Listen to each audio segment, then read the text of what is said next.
So, Pennsylvania. Not as good as New York Central, but it's still alright.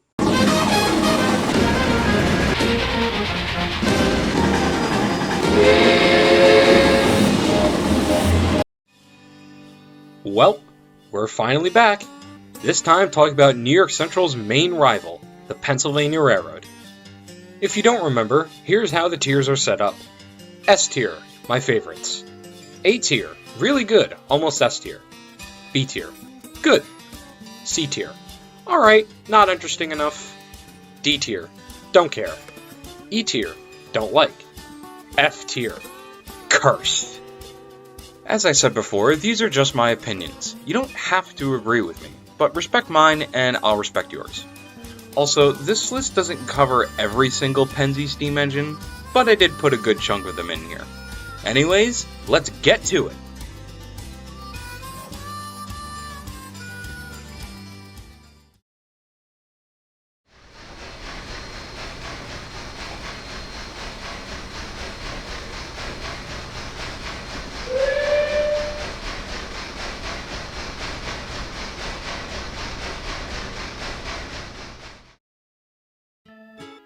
Okay, first up we have the A class, the 040s.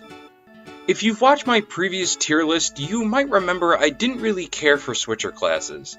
While that's still true, I do want to make an exception for the A class. I like these little guys. They're so small and adorable looking. A few earlier A classes were even built as saddle tanks, and I just love that. Unlike the New York Central, Pennsy had a bunch of steam engine preserved, including an A class, A5 number 94. Despite me fanboying over these little lads, they're not going to go higher than B tier. As I said earlier, I'm not the biggest fan of switchers, but I will make a slight exception for the A's. I love small boys like these. So yeah, they're going to sit nice and snug in B tier. Next up we have the B class, the 060s. Again, I'm not a big fan of switchers, so I honestly don't care about the B class. I found the A class more interesting because of their small size. You really don't see a lot of their type. While the B class, I feel, is the bog standard switcher, there's nothing really noteworthy about them in my opinion. I do want to mention the B28s though. Those were actually USRA built and not built by Pennsy, so they don't have the iconic Belpaire firebox. To me, that makes them more interesting because they're not Pennsy designs. I don't know, something about how a USRA build dressed up to look like a Pennsy engine looks really unique. Despite that though, it's still a switcher, so I just don't care. I'm sorry, guys. I know people do like switchers, and there are some that I do kind of vibe with, but as a whole, I just don't care. I am, however, very glad some B classes are preserved. B4A number 643, B6SA number 60, and B6SB number 1670. I am happy we have a representation of the 060 type from Pennsy still around. Despite that though, I still don't really care about the B class, so it's going into D tier. I'm sorry guys. Next up we have the C class, the 080s. As I said in my last tier list, I have a soft spot for 080s, and that's also true for the C class. I love big beefy boys. Don't take that out of context. A good amount of these were built, 90 to be exact. But while other railroads like the 080 type, the Pennsy seem to disagree. It seems to have come down to their rough riding and sheer weight. The C1s were the heaviest 080s ever built. The Pennsy seem to prefer the B class's versatility over the C1's power, which, while unfortunate, I'd have to agree. Despite that though, the C1 still lasted until the end of steam, and while none survived, I still think they're kinda neat. The C class is going into C tier. No pun intended. Boo! Moving on, we have the D class, the American type.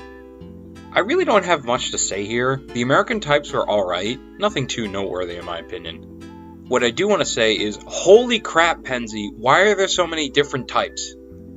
Oh, and also D16 number 1223 survives, which is neat. Anyways, that's about it for the D class. Decent engines and the backbone of Pensy's passenger service in the early years, but not too special in my opinion. C tier.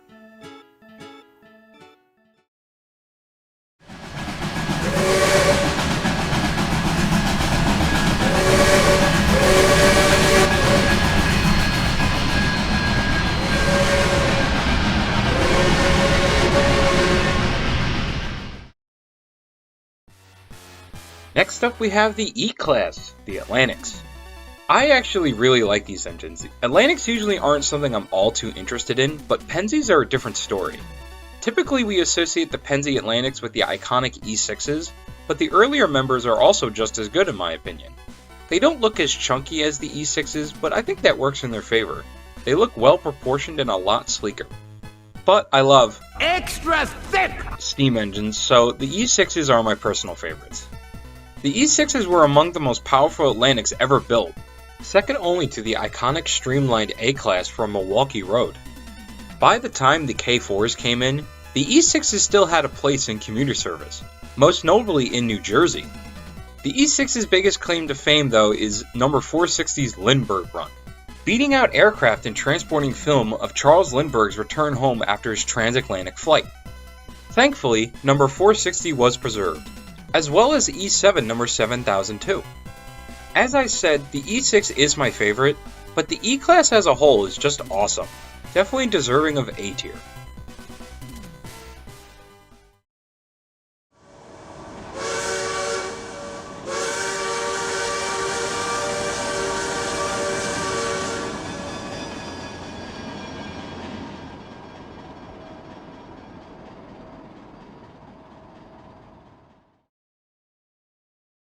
Okay, here we have the G-Class, the 10-wheelers.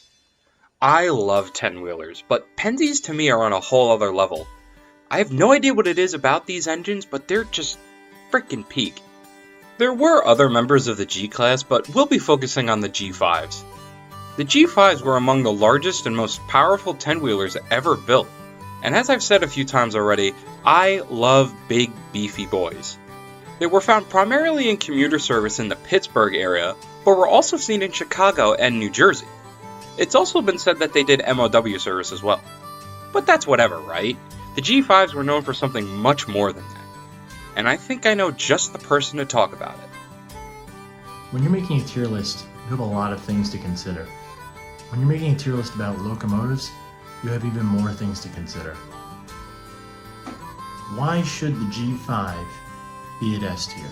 S tier has to have a level of grandiosity, right? Of legendary status that would go to something like the T1 or the Dreyfus Hudson or the Big Boy. And yet, they're all great because of their size and of their mechanics and because of their stories. When you're saying to yourself, well, I don't know any famous G5s.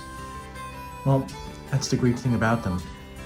They were all great in their own right. They all had stories to tell because the G5 served the most important, the greatest city in the world.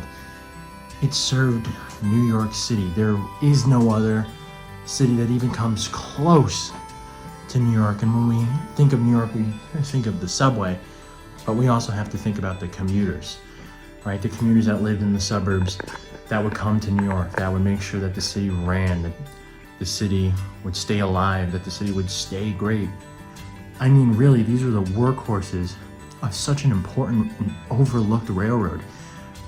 It's turning 190 years in 2024, and the G5s are the reason that they're still around. There's such an impact, such a historical legacy that ties the Long Island Railroad and along with it, the G5s to American history that is overlooked. But it's for that reason that G5 does deserve to be an S tier. Could not have said it better myself.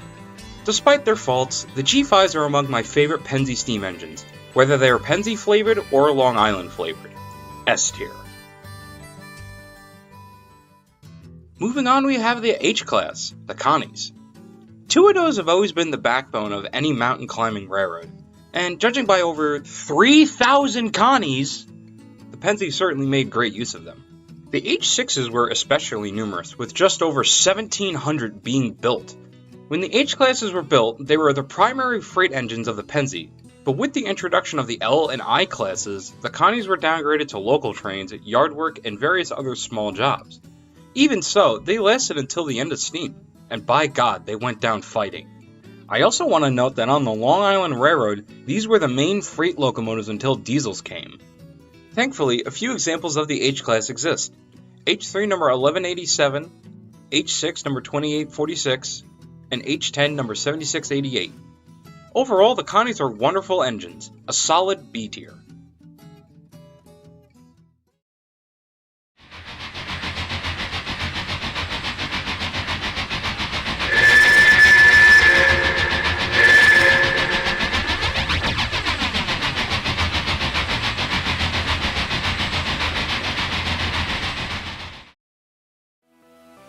Next up we have the I class, the decapods. Again, I love big beefy locomotives, and these fit the bill perfectly. These were among the most powerful 210s ever built, and to quote a famous Penzi film compilation, "They may have been slow, but they had a lot of pull." And that's what I adore about them. While these guys were absolute beefcakes, they weren't without their problems.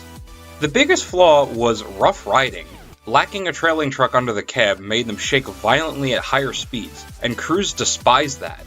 So much so that the I-1s were dubbed the holy terrors of the Penzi, which, while funny, is a shame because despite that, they were very successful in terms of pulling power. You'd mostly see them on lines east, but some did make it out towards eastern Ohio. While slow movers and unpopular with crews, they were the backbone of heavy freight hauling in the later years. Thankfully, an I-1 does survive today, number 4483, and is the last of its kind. Sadly, without the iconic coast-to-coast tender. In my opinion, the true way to run a hippo. Of all the engines going into S tier, I'd argue the Penzi I-1 decapods are among my favorite steam engines of all time. Yes, I'd put them on the same level as a New York Central Mohawk. The nickname Hippos certainly fits the I-1s. S tier.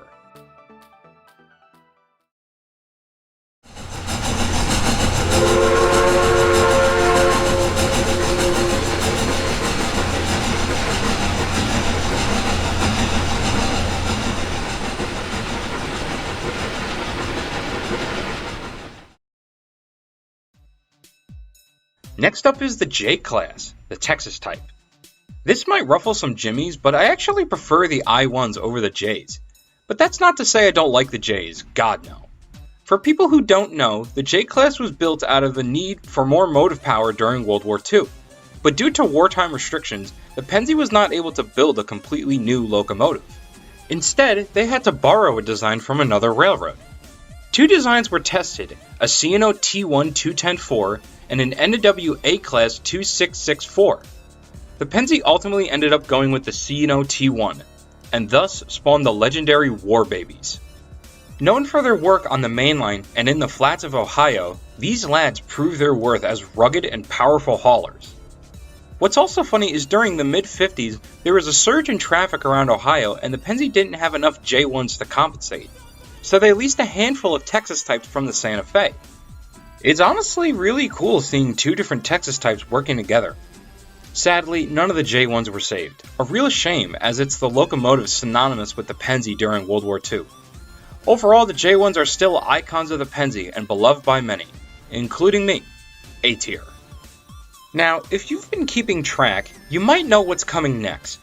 And well, let's just say its placement is pretty obvious.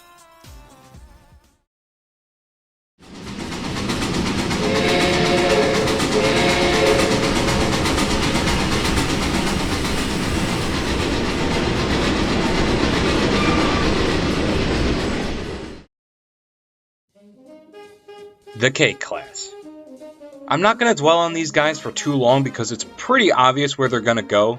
Like, come on, it's the K class, the Pacifics, the icons of the Penzi. They were literally made the state's official steam locomotive.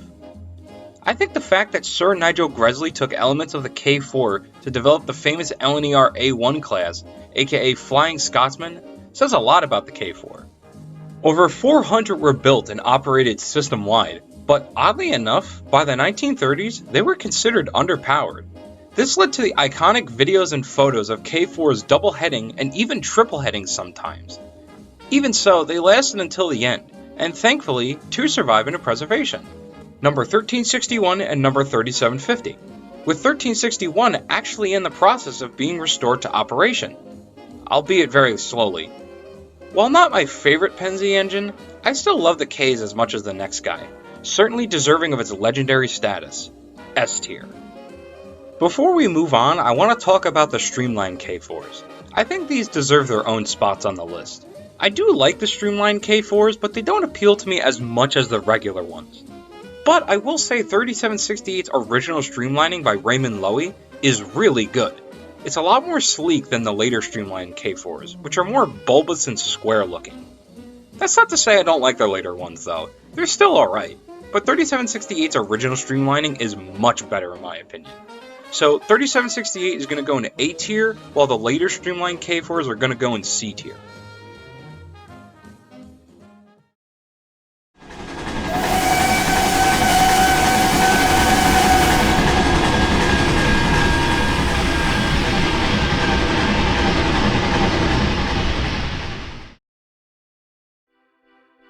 Okay, back to freight locomotives. Here we have the L class, the Mikados.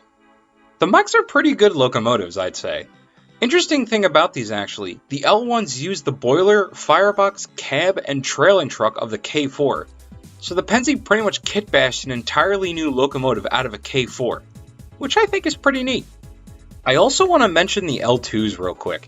These were US Array designed and thus didn't have the bell pair firebox.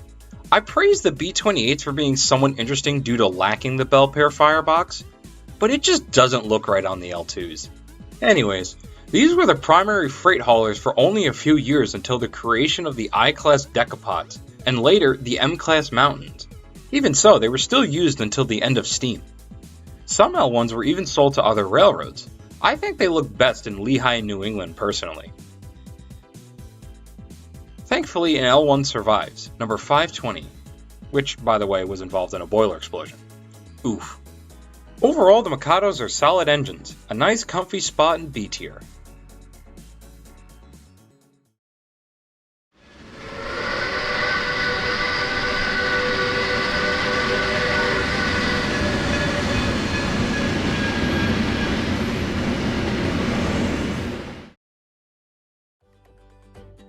Next up we have the M-Class, the Mountains. Ah, the Mountains, another fan favorite among Pennsy enthusiasts, and even considered the best locomotive the Pennsy ever owned. Yeah, I don't buy that. But that's not to say they were bad, far from it. The M1s were actually intended for dual service, thus gaining the iconic Keystone number plate, although they mostly stuck to fast freights, which were their bread and butter, and thus also gaining my beloved coast-to-coast tender. I usually don't care about what era looks better, pre-war or post, it's always up to preference, but I'll be real with y'all, the pre-war M1s look ass in my opinion. I don't mind the pre-war styling, but it just doesn't fit on the M1s, and I have no idea why. But some engines did get a mix of the two, like the one on screen, and those look alright. I think the post-war look really fits the M1s, giving them a nice industrial appearance, really solidifying them as freight locomotives. Luckily, an M-Class does survive, M1B number 6755. While I don't consider the M-Class among my favorites, I still really like them, so they're going to sit in A tier. Moving on, we have the N-Class, the Santa Fe types. I'm going to talk about both the N-Classes here, but I'm going to rank them separately. The N-Class is an interesting type because from what I see, not many people talk about them, which is a shame. I think it's because the Pennsy delegated them to Lines West, exclusively found in Ohio and Indiana, which aren't as popular locations as the home state. The N1s look similar to the I1 decapods, minus the trailing truck and the absolute tumor of an air reservoir. The N2s, on the other hand, are quite unique, as their US Array designs would have a bell pair firebox, being swapped out shortly after arriving. Sadly, none survive into preservation. I do like these engines, they feel somewhat out of place, and honestly, I think that's why I like them so much. They look the part of a Pennsy engine, but they don't feel like a Pennsy engine, if you get what I mean. I'd go as far as to say they're underrated. They deserve more attention in my opinion. I'm going to rank the N1 in B tier and the N2 in A tier. Next up we have the Q1 Duplex. Man, what a failure this thing was. Now, I'm not here to discuss whether the duplex design was good or not. I'll be honest, I'm not super technical when it comes to that kind of stuff. I can, however, confidently say that the Q1 was not a good design. To allow for a shorter wheelbase, the Pennsy opted to have the rear set of drivers reversed, with the cylinders facing the cab. In doing this though, they had to make the firebox smaller to compensate for the cylinders. Do you see the problem here? Because the firebox was so small, the Q1 was a poor steamer, and thus didn't run very well. Not to mention the cylinders were facing the opposite way, against the firebox. Yeah. The Q1 spent more time in the shops and in storage than actually running. I do think the streamlined version is decent, and the later unstreamlined version isn't that bad either, but those cannot change my mind on this thing. I get it was experimental, but I still don't like it. It's going to take a lot of convincing for me to like the Q1 E-Tier. Alright, let's talk about its more successful brother.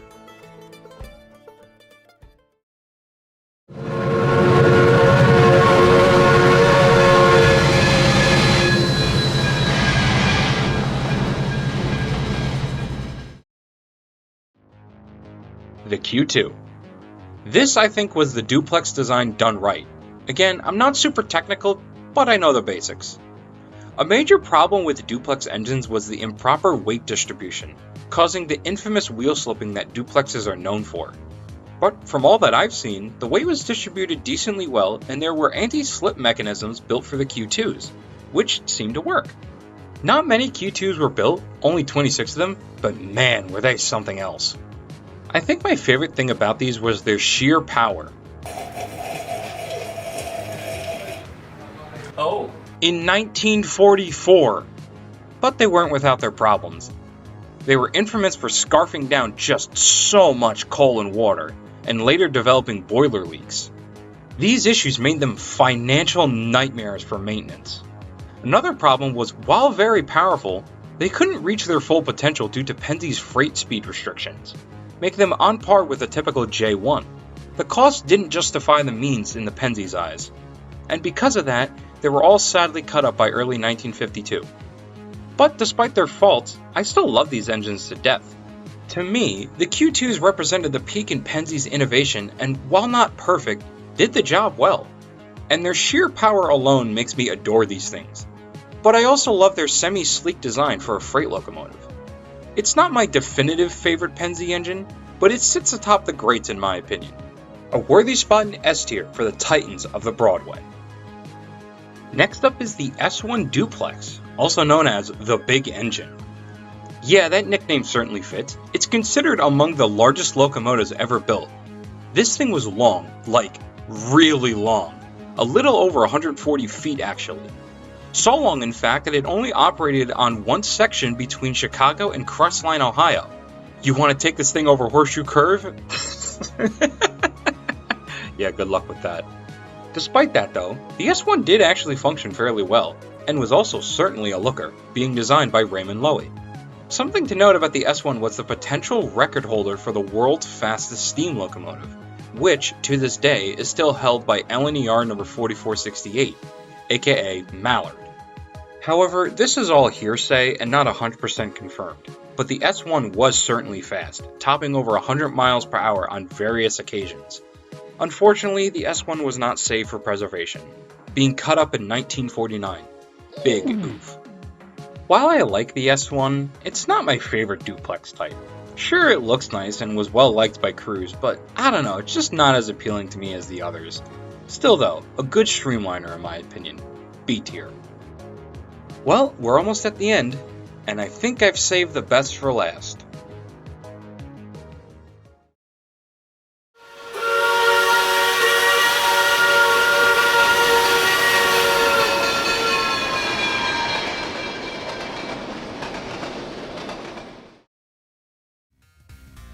The T1, aka the Shark Nose. If the I-1 decapods didn't exist, I'd call this my favorite Penze engine of all time.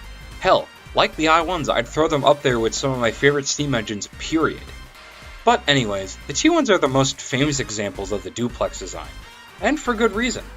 Their appearance is such a departure from typical streamlining. They give off such an oddly brutish appearance for a passenger engine, but that's what I love about them. Personally, I prefer the later designs with the keystone on the nose, but the original styling with the porthole pilot is also really nice.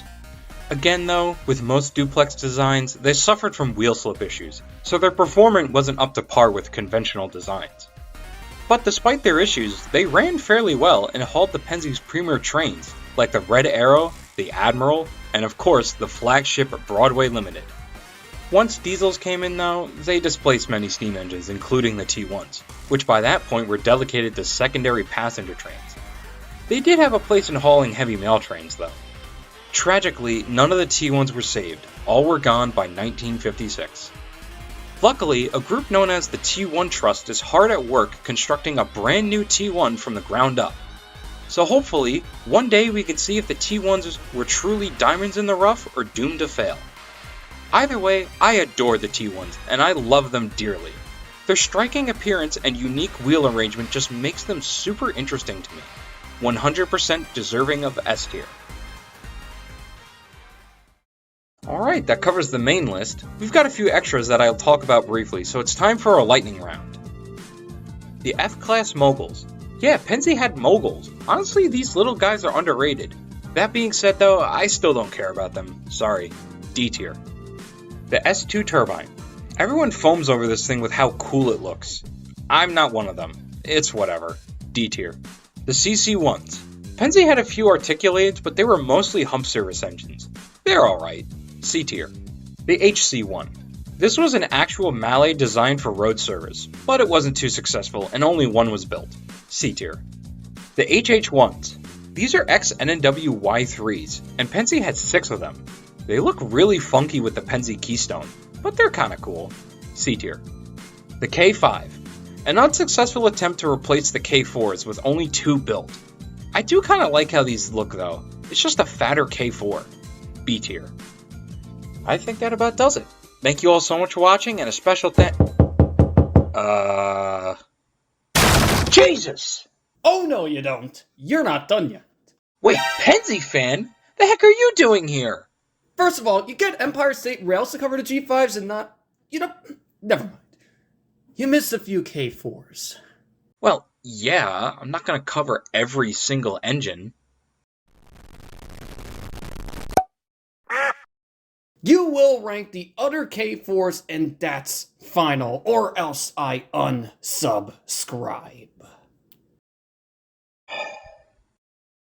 1188. It's ugly. E tier. 5038.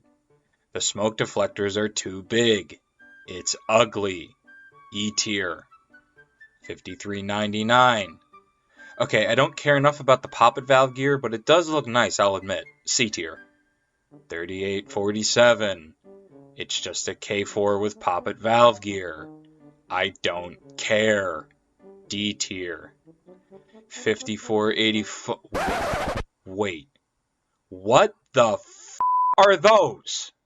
Ugh. Brother, ugh. What's that? What's that, brother? Well, I think we found our cursed entry for the list.